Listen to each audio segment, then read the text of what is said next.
The Age of Innocence by Edith Wharton. Book 1, Chapter 9. The Countess Olenska had said after 5, and at half after the hour Newland Archer rang the bell of the peeling stucco house with a giant wisteria throttling its feeble cast-iron balcony, which she had hired, far down West 23rd Street, from the vagabond Medora. It was certainly a strange quarter to have settled in. Small dressmakers, bird-stuffers, and "people who wrote" were her nearest neighbours, and further down the dishevelled street Archer recognized a dilapidated wooden house at the end of a paved path, in which a writer and journalist called Winsett, whom he used to come across now and then, had mentioned that he lived.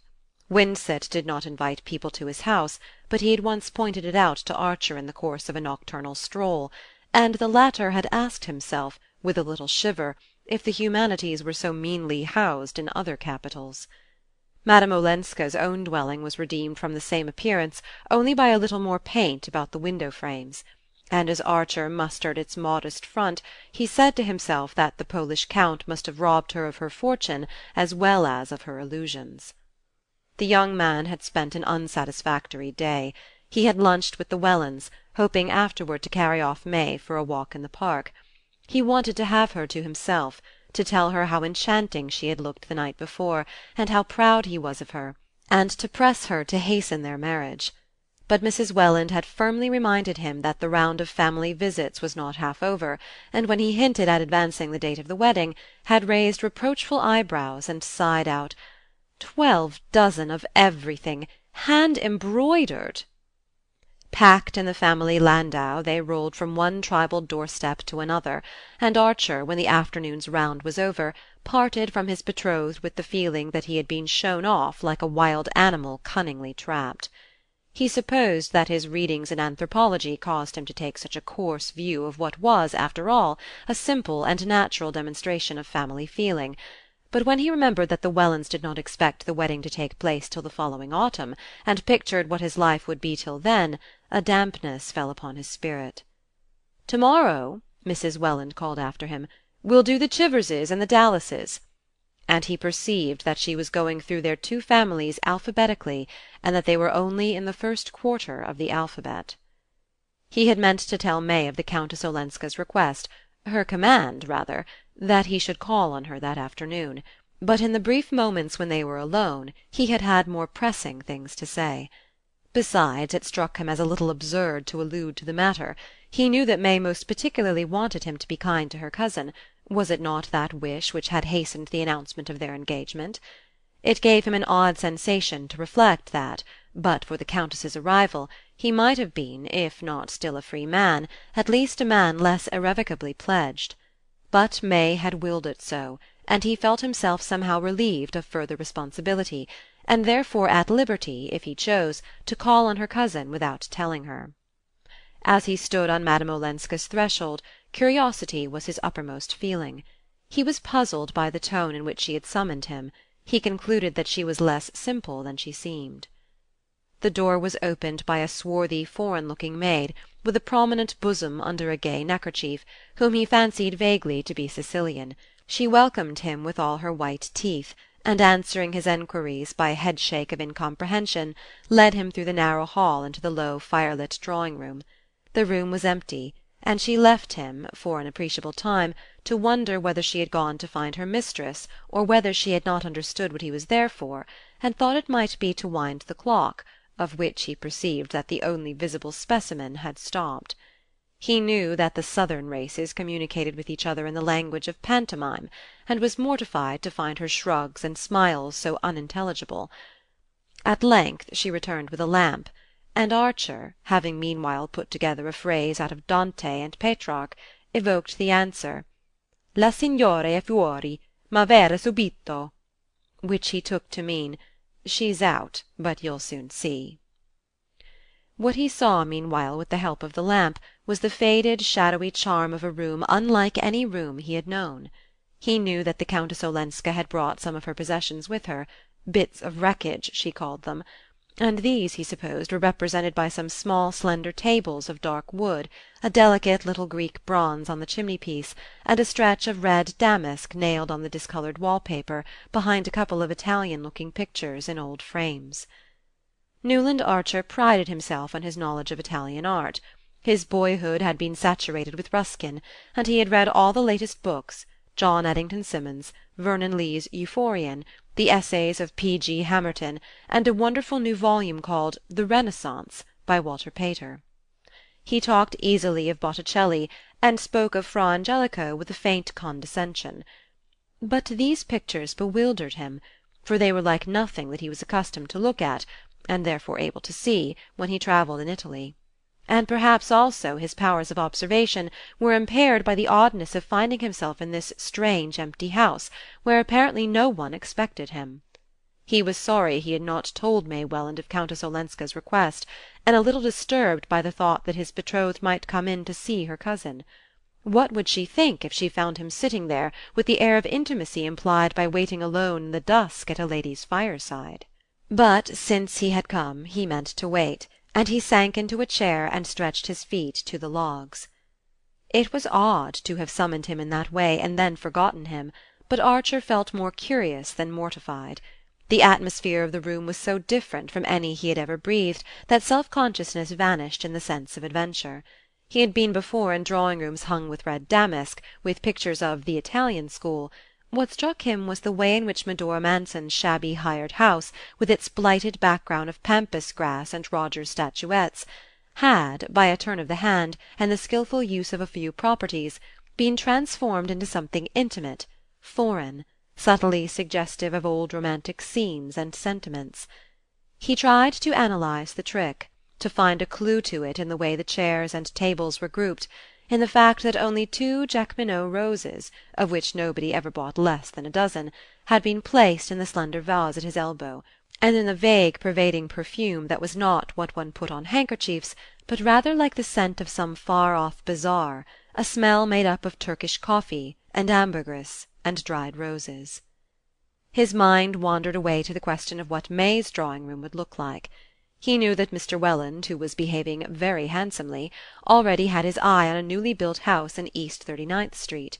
The neighbourhood was thought remote, and the house was built in a ghastly greenish-yellow stone that the younger architects were beginning to employ as a protest against the brownstone of which the uniform hue coated New York like a cold chocolate sauce. But the plumbing was perfect. Archer would have liked to travel, to put off the housing question. But though the Wellands approved of an extended European honeymoon, perhaps even a winter in Egypt, they were firm as to the need of a house for the returning couple. The young man felt that his fate was sealed. For the rest of his life he would go up every evening between the cast-iron railings of that greenish-yellow doorstep, and pass through a Pompeian vestibule into a hall with wainscoting of varnished yellow wood. But beyond that his imagination could not travel. He knew the drawing-room above had a bay window, but he could not fancy how May would deal with it. She submitted cheerfully to the purple satin and yellow tuftings of the Welland drawing-room, to its sham buhl tables and gilt vitrines full of modern Saxe.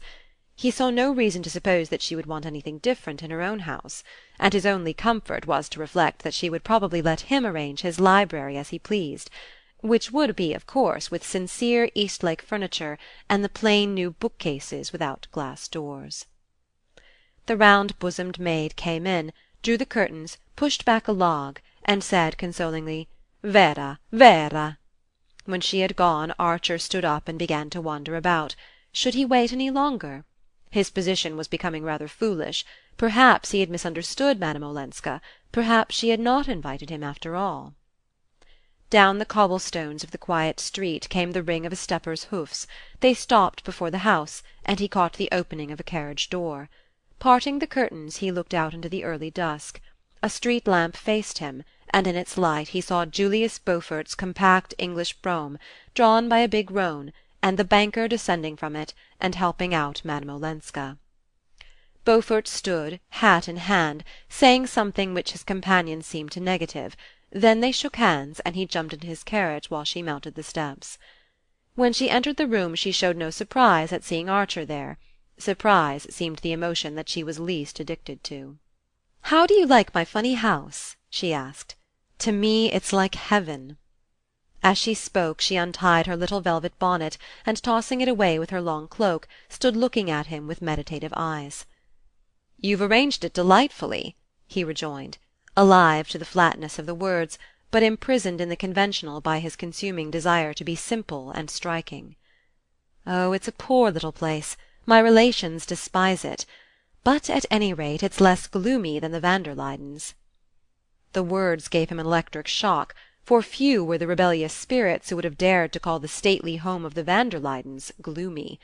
Those privileged to enter it shivered there, and spoke of it as handsome. But suddenly he was glad that she had given voice to the general shiver. "It's delicious, what you've done here," he repeated. "I like the little house," she admitted. "But I suppose what I like is the blessedness of its being here, in my own country and my own town, and then of being alone in it." She spoke so low that he hardly heard the last phrase, but in his awkwardness he took it up. "You like so much to be alone?" "Yes, as long as my friends keep me from feeling lonely." She sat down near the fire and said, "Nastasia will bring the tea presently," and signed to him to return to his armchair, adding, "I see you've already chosen your corner." Leaning back, she folded her arms behind her head and looked at the fire under drooping lids. "This is the hour I like best. Don't you?" A proper sense of his dignity caused him to answer, "I was afraid you'd forgotten the hour. Beaufort must have been very engrossing." She looked amused. "Why? Have you waited long? Mr. Beaufort took me to see a number of houses, since it seems I'm not to be allowed to stay in this one." She appeared to dismiss both Beaufort and himself from her mind, and went on: "I've never been in a city where there seems to be such a feeling against living in des quartiers excentriques. What does it matter where one lives?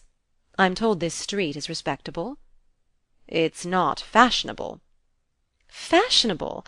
Do you all think so much of that? Why not make one's own fashions?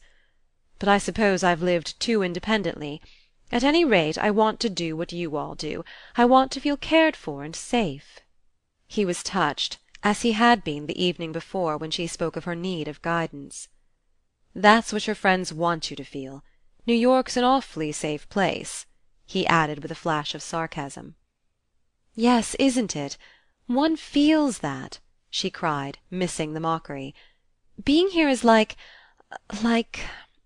being taken on a holiday when one has been a good little girl and done all one's lessons." The analogy was well meant, but did not altogether please him.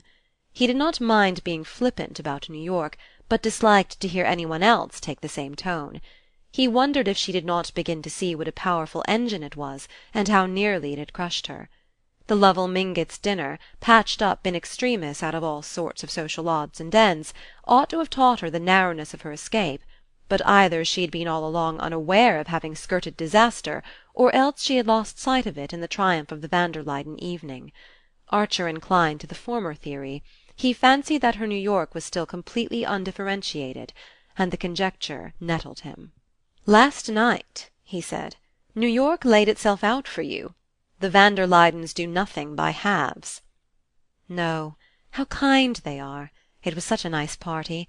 Everyone seems to have such an esteem for them." The terms were hardly adequate. She might have spoken in that way of a tea-party at the dear old Miss Lanning's. "The van der Luydens," said Archer, feeling himself pompous as he spoke, "are the most powerful influence in New York society. Unfortunately, owing to her health, they receive very seldom." She unclasped her hands from behind her head and looked at him meditatively. "Isn't that perhaps the reason?" "The reason?" "For their great influence. They make themselves so rare."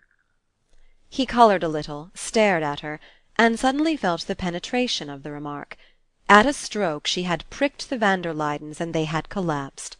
He laughed and sacrificed them. Nastasia brought the tea, with handleless Japanese cups and little covered dishes, placing the tray on a low table.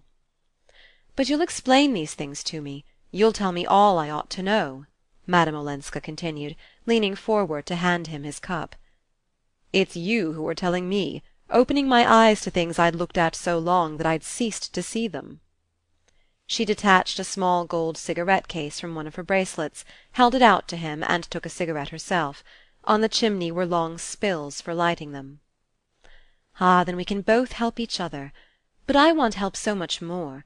You must tell me just what to do." It was on the tip of his tongue to reply, "Don't be seen driving about the streets with Beaufort." But he was being too deeply drawn into the atmosphere of the room, which was her atmosphere, and to give advice of that sort would have been like telling someone who was bargaining for attar of roses in Samarcand that one should always be provided with arctics for a New York winter. New York seemed much farther off than Samarcand, and if they were indeed to help each other, she was rendering what might prove the first of their mutual services by making him look at his native city objectively. Viewed thus, as through the wrong end of a telescope, it looked disconcertingly small and distant. But then from Samarcand it would. A flame darted from the logs as she bent over the fire, stretching her thin hands so close to it that a faint halo shone about the oval nails.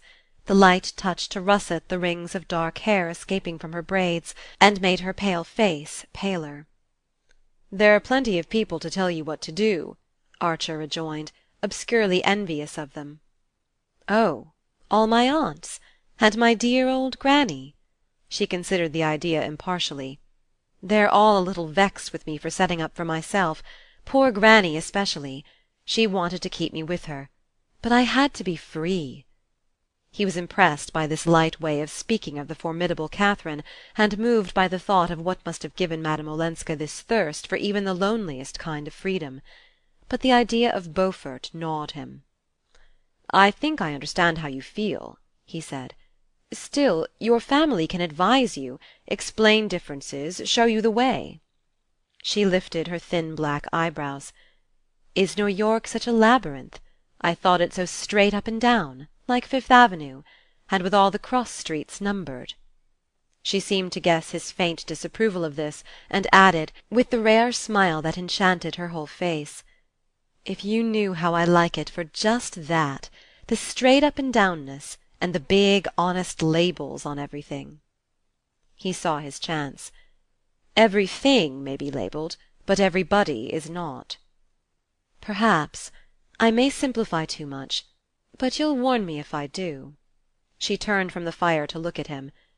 "There are only two people here who make me feel as if they understood what I mean and could explain things to me.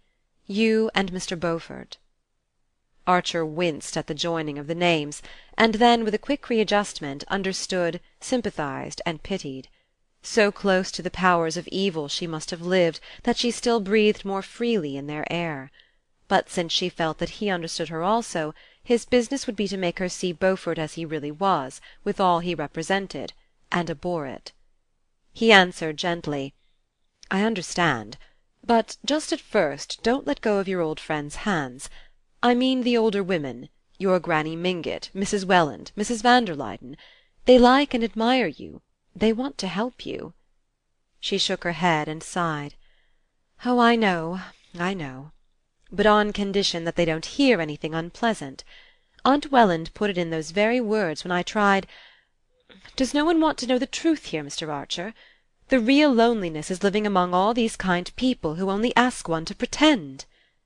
She lifted her hands to her face, and he saw her thin shoulders shaken by a sob. "Madame Olenska! Oh, don't, Ellen!"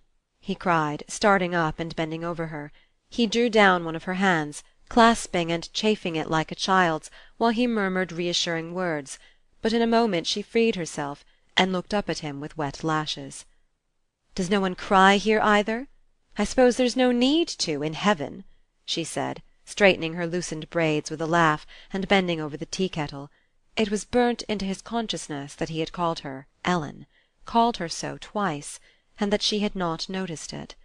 Far down the inverted telescope he saw the faint white figure of May Welland, in New York. Suddenly Nastasia put her head in to say something in her rich Italian.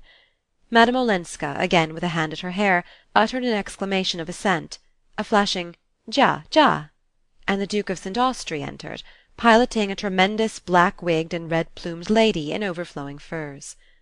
"My dear Countess, I've brought an old friend of mine to see you, Mrs. Struthers.